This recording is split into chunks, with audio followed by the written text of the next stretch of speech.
Bonjour, un blog vidéo, cette fois-ci, dans lequel je vais laisser la parole à quelqu'un d'autre, Hervé Admar, le scénariste et réalisateur de Pigalle la nuit, qui démarre sur Canal+ ce lundi.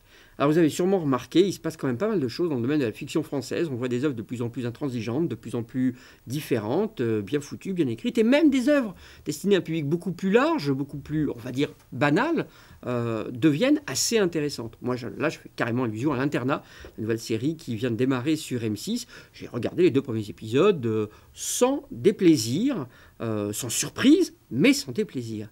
Donc revenons à Hervé Admar, je lui ai demandé quelles étaient ses influences et quelles sont les séries qu'il voyait au départ dans sa jeunesse. Je lui ai aussi demandé de nous rappeler un petit peu ce qu'étaient Les Oubliés, sa précédente série, et les liens entre Les Oubliés et sa nouvelle fiction, Pigalle. Hervé, tu es né en 1963.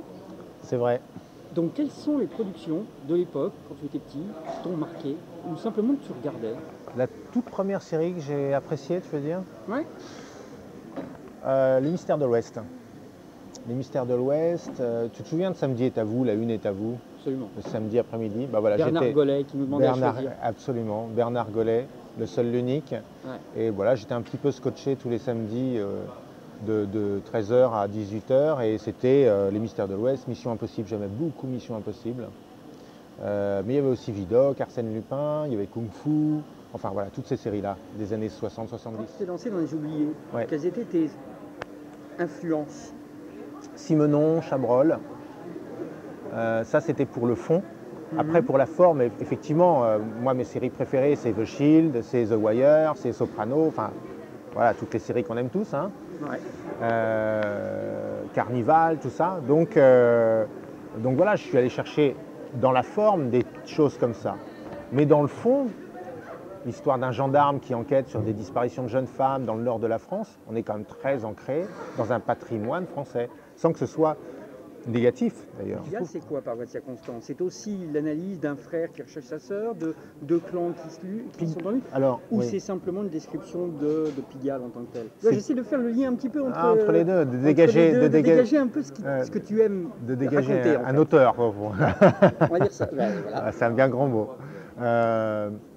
Écoute, Pigalle ne ressemble pas du tout aux Oubliés. Ce qu'a en commun Pigalle aux Oubliés, c'est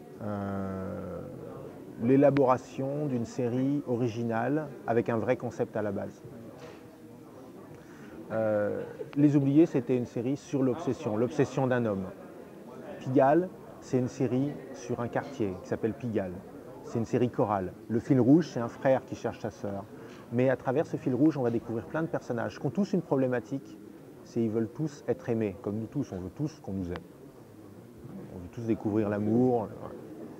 Et donc, tous ces personnages, on les découvre, on les suit. Ce sont des destins qui se croisent dans le quartier. Et le personnage principal de cette série, c'est Pigalle. À un moment, dans une interview précédente que tu m'as donnée, tu as dit avec Pigalle, ce qui est génial, c'est que ça peut se voir dans l'international, parce que le mot de Pigalle est très connu. Grosso modo, comme Sous le soleil, qui s'appelle Saint-Tropez, et qui se vend partout. Ouais. C'est vraiment ce que tu as en tête? Là, on est en plein dans la fiction française et dans dans la fiction en tant que telle. C'est que de toute façon, une vision plus globale, une internationalité, je ne sais pas si ça se dit, mais tant pis, des personnages, c'est important pour toi? Important, non. C'est pas systématique. Sur Les Oubliés, je n'y ai pas pensé, par exemple.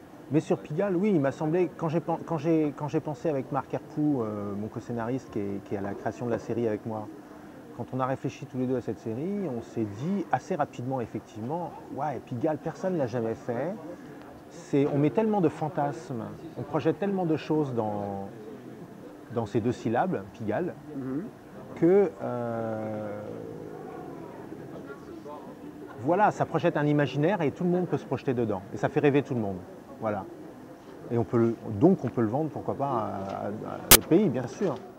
Voilà, autant vous dire qu'on a absolument adoré Pigalle. C'est une fiction remarquablement bien construite, avec des personnages très riches, comme il vient de le dire, très forts, remarquables, très très bien mise en scène. Bref, c'est un très beau succès, une série vraiment très ambitieuse, mais qui réussit le pari justement de ses ambitions. Donc tout ça pour vous dire qu'il ne faut pas la manquer, il ne faut pas la louper, que ce soit sur Canal+, ou après en DVD. Voilà, rendez-vous au prochain blog.